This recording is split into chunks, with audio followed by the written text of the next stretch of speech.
What is going on, everybody? Today at Dylan Talks Tone, we are going to be looking at Maestro by Gibson, their line of pedals. Now, this is only half of them, and I think I've got the other half coming, but we're going to do this half first.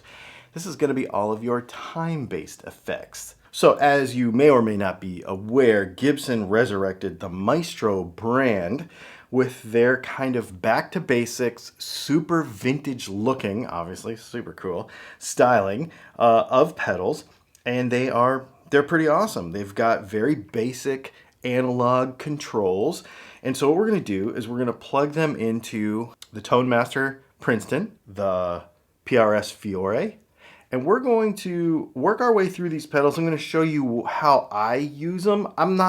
There's some of these that I don't use very often, so I was kind of been playing around with them to figure out how I would apply them.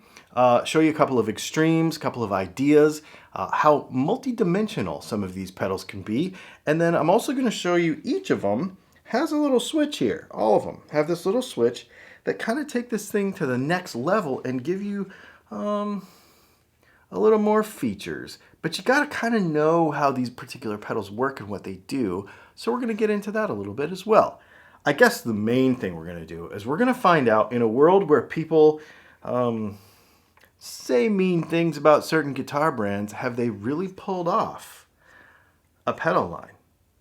That's the question. Right, so first things first, this is just our clean tone.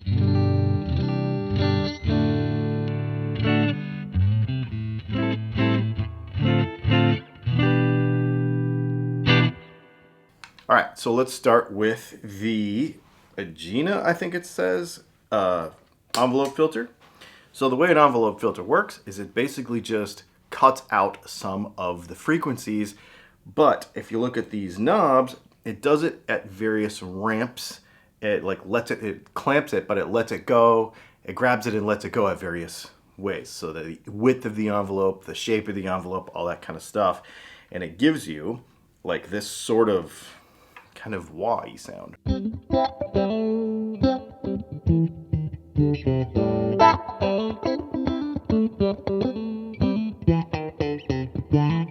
Now, you notice that it's kind of that funky, you know?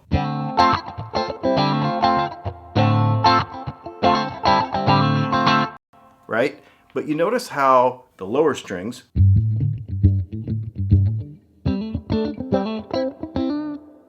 they behave differently. So if we go down here to this high-low switch, and we flip it over to low,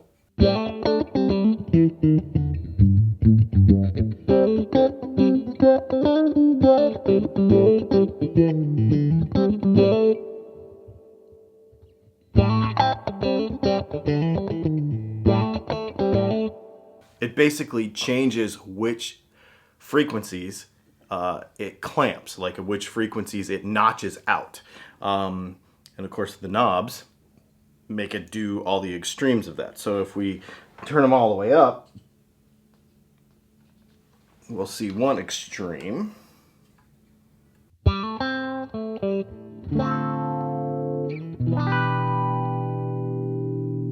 Super wide, almost like a phaser.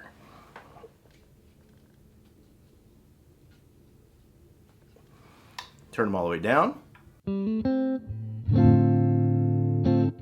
Almost doesn't do anything, but it makes it sound. Put this somewhere in the middle, kind of like what we had it.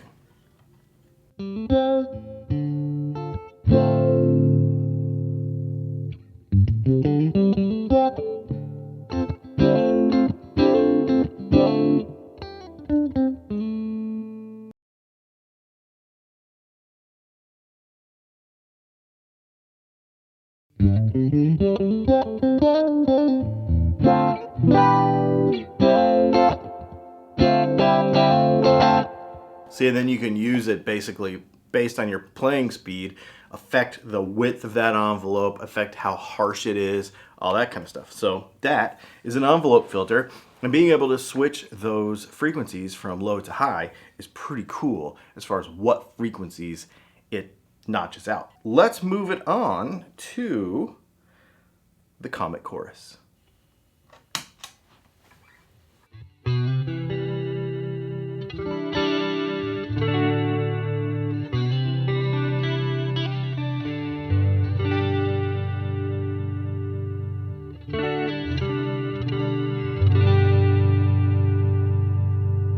is a nice shimmery chorus effect. It's just a chorus, but it also has this orbit earth switch. So that's just your, in the earth mode is your chorus.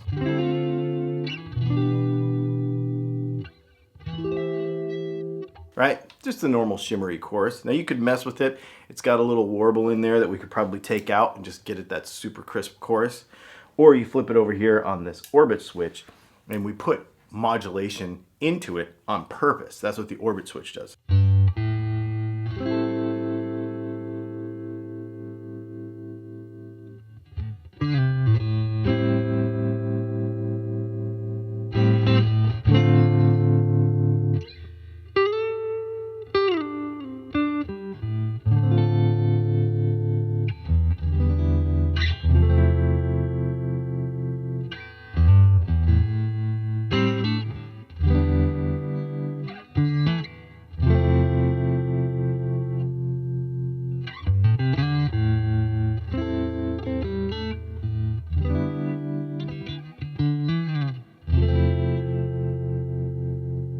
Right?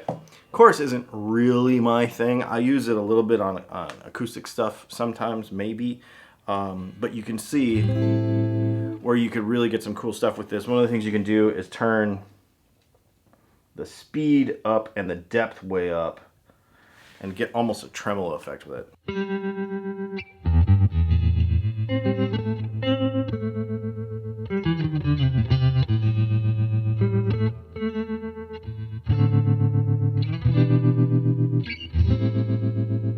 Turn the speed way down with that modulation in there and get yourself like a Leslie effect.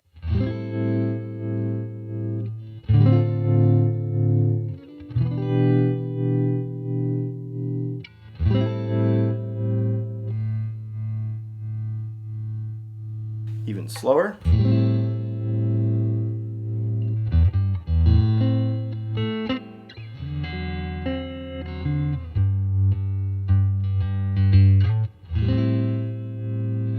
Kind of cool, right? Really versatile, actually. I feel like you get 2 or 3 pedals in that one chorus pedal. All right, let's move on to the delay. First thing I stop at, playing in a cowpunk band like I did, is, you know, your old slapback.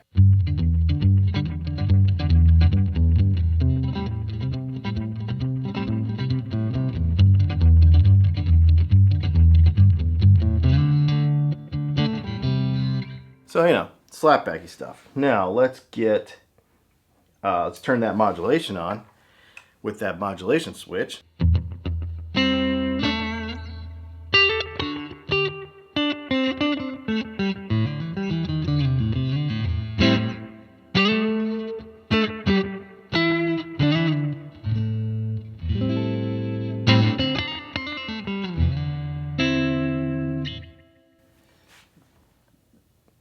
Let's get some more time in it.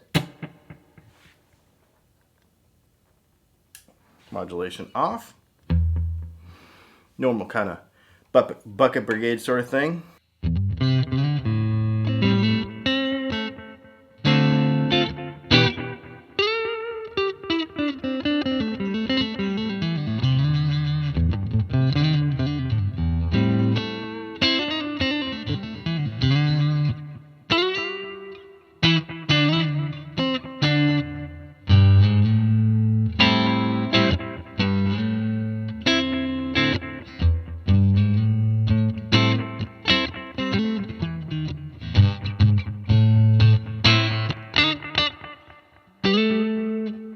Yeah, it's cool. So that modulation gives that kind of that rotating effect. I feel like a lot of these pedals are heavy on the modulation aspect of it. Like they're leaning on being able to play with that modulation, which is cool because it changes the shape of what it's doing, which is really neat.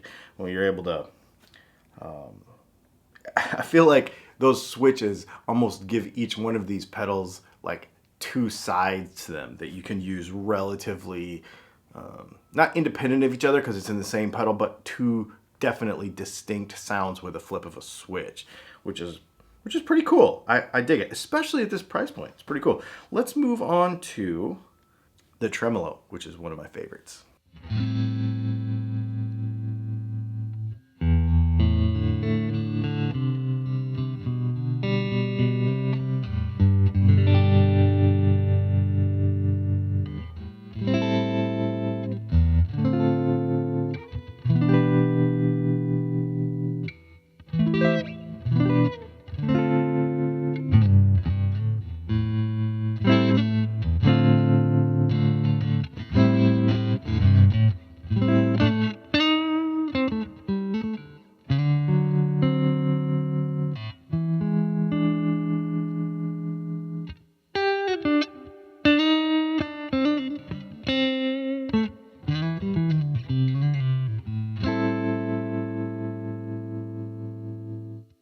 All right, so tremolo, basically what we're doing is, this is not a tremolo, this is a vibrato. A tremolo is basically clamping all of the volume. It's basically like turning, not all of it, more or less, basically turning your volume knob up and down really fast at a particular rate. So we could turn this thing way down and get this. Right? Or we could turn it way up and get this. Like really, really fast, right? There's your speed. So now, the shape down here changes whether it's like a sawtooth, like the way the volume comes up and goes down, or if it's really square. So you can ramp into it or ramp out of it, or it can be really square and blocky sounding, really notchy sounding. And then of course the depth is how far it varies, right? Now the interesting thing about this particular pedal though, man, that's so good. Square it off just a little bit.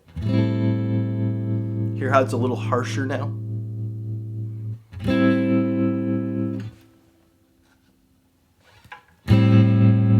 Here is how that squares off a little bit more, it gets a little sharper. Okay, now we have a harmonic switch. So what the harmonic switch does is it basically splits the low frequencies and sends them one way on this volume ramp, and the high frequencies and sends them the other way on this volume ramp. So it gives you this kind of up and down with the opposite frequencies. So that's what the harmonic does. So let's see if we can do that. And hear how it makes it kind of spin. So I bet if we slow this down and mess with this a little bit, we could get a little bit of a Leslie swirl.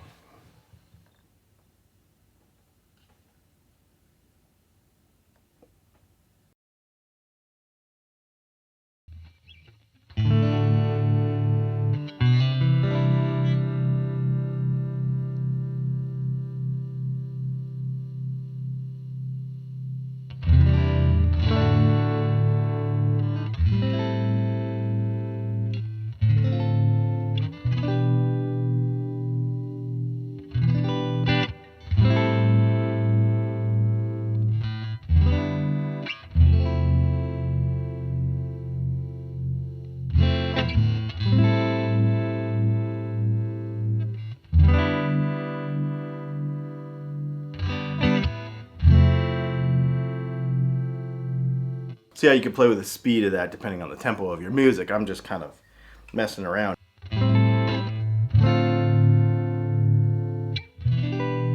Man, it's cool though, it's fun. I really like being able to shape it like that. That's really, really, really cool. I dig this a lot. I like that harmonic versus classic, because on the classic side, you just want that choppy kind of tremolo side, but on that harmonic side it gives you that sort of rotator Leslie thing, which is really cool. We keep talking about it with this series of pedals. It gives you this modulation, it gives you this sense of modulation. Even though you're not playing, you're not pushing the frequencies up and down, you're getting this kind of sense of modulation. I feel like all of these pedals do that. It's neat. It's like a characteristic that goes all the way through them. All right. Let's go ahead and move on to the phaser.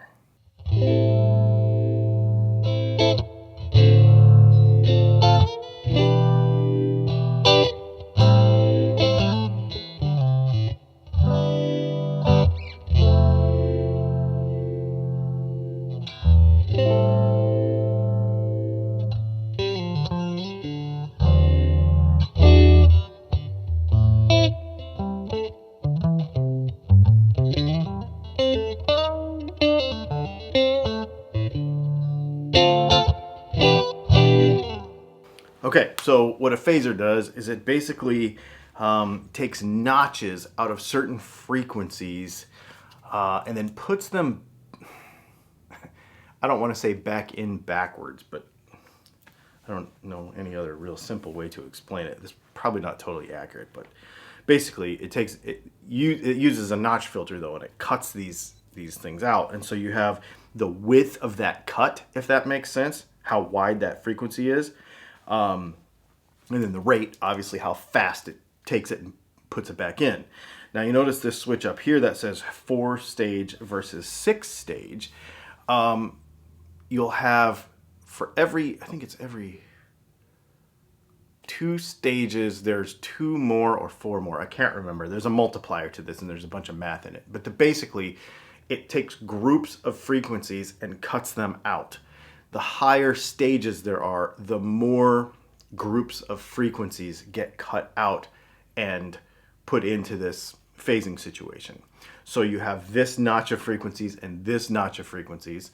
And then if you go to a 4-stage, then you have this set of frequencies, this set of frequencies, this set of frequencies, and this set. And as the higher the number goes, it kind of multiplies and it notches more out, if you will.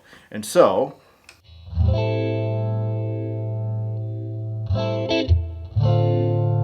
let's flip it over to 6.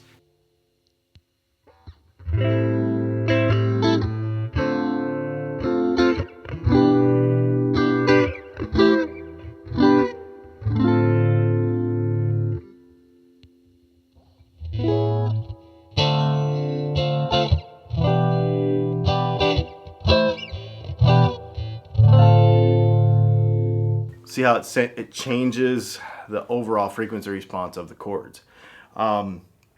This can be helpful, I think, first of all, if you're trying to set your guitar signal into a certain part of a mix with other instruments.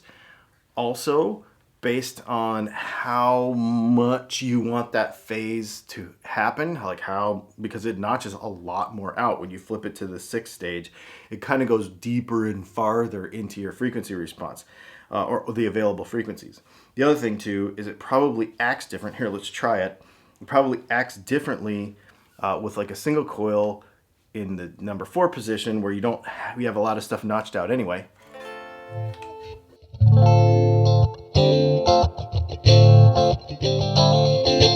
And then like a humbucker.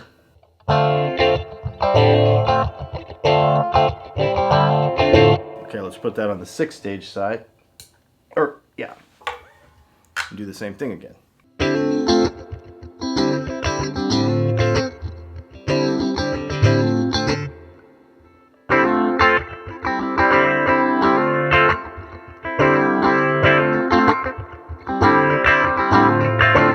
Yeah, so depending on where your pickups sit in the grand scheme of things, you might like different settings on here because you might not have the frequencies to work with certain pickups, and then other pickups, they might kind of like be more emphasized and you might want to cut those out. So that switch is kind of cool. That's neat. Again, versatility in these $150-ish at the time of making this video pedals. Pretty neat. Well, takeaway is, I think these pedals are a great value. I think Gibson pulled off a major hit with this stuff. It's neat. It's really neat because it gives you flexibility. You can buy, depending on the one you buy, you get a bunch of different things out of it. The chorus, for example, you kind of get a tremolo and a chorus in one, even though, it's a little compromised on the tremolo side, but it would still work. Same thing with the envelope filter. There's a bunch of cool stuff you could do with that. All of them, actually. You could probably get 2 or 3 or 4 really cool sounds out of each of these pedals, which I think is neat. They're built cool. They look cool. They got the cool lit up bugle things. I think Gibson hit it out of the park with this. Now, a little bird told me that they were going to send me the level side of this, so your boost and your fuzz and your drives and all that kind of stuff. So I'm kind of excited. I think there's 5 more, so hopefully they'll send me those ones too, and we can check those out as well. So do me a favor and subscribe and hit the bell so you won't miss that video, because I know it's coming. We also have a couple other pedal reviews coming too. I also should mention this little D'Addario Expand pedal board is really, really cool. Let me show you. It actually starts out this big. You can put 3 of those pedals on it, I figured out. And then it's got these little levers. So there's a little lever that goes here, little lever that goes there, and then you can pull it apart, which is pretty neat. Don't pull it too far apart, otherwise it'll come apart because it telescopes out of there. But you get it about that big and you can fit some more on there. I just think for doing these reviews and stuff, it's nice because I can keep it nice and neat. There's also like extra legs in the middle to hold up the middle. It's sturdy. It's super cool. The only downside is you can't really fit a big pedal board power supply underneath here. So you'd have to go kind of compact or daisy chains or something like that. But with these types of pedals, all analog, I think it would be super cool. Anyway, I'll leave a link to this in the description below too. Do me a favor and hit those links. Do some shopping around. Check out those pedals. It does help out the channel a little bit. If you want to directly support Dylan Talks Tone, you can go to dylantalkstone.com and buy some pickups because that's what we really do here. And yeah, let me know what you think. Let me know what you think of this stuff. If you've tried this stuff, get in the comments and tell me about it. What you did and didn't like about it. I think Gibson knocked it out of the park with the Maestro brand. And I like the styling. I like the look of the feel.